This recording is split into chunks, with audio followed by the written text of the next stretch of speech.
7 सवालात जिनके जवाब हर किसी को मालूम होने चाहिए। पहला, एराफ क्या है? जन्नत और दोज़ख के दरमियान एक जगह है जिसे एराफ कहा जाता है।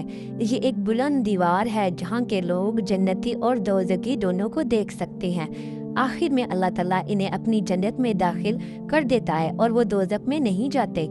सबसे मोतबर कौल ये है कि ये वो लोग हैं जिनकी नेकियां और बदियां बराबर हैं। दूसरा, जन्नत कहाँ है? जन्नत 7वें आसमान के ऊपर है। जब अल्लाह ताला क़यामत के दिन आसमान को लपेट देगा तो बाकी जन्नत रहेगी, क्योंकि ये ना फना होती है ना ज़ाइल होती है। और दोज़ख कहाँ है? दोज़ख का मरकज़ 7वीं ज़मीन के नीचे है और इस जगह को सिज्जीन कहा जाता है। अल्लाह ताला ने हमें बताया है कि उसने 7 आसमान और 7 ज़मीनें पैदा की हैं।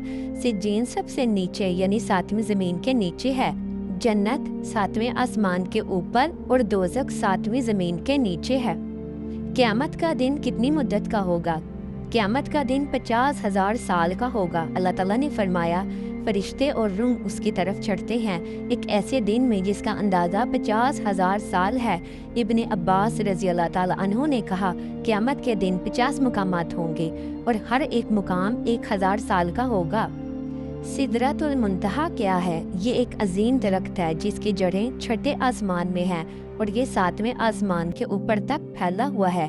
इसके पत्ते हाथी के कानों की मानिंद और इसके फल बड़े बड़े बर्तनों की मानिंद हैं। इस पर सुनहरी परवाने आते हैं और ये एक जन्नत के बाहिर है। रसूलुल्लाह सल्लल्लाहु अलैहि वसल्लम ने यहाँ हज़रत जिब्राइल अलैहिस्सलाम को दूसरी बार उनकी हकीकी शक्ल।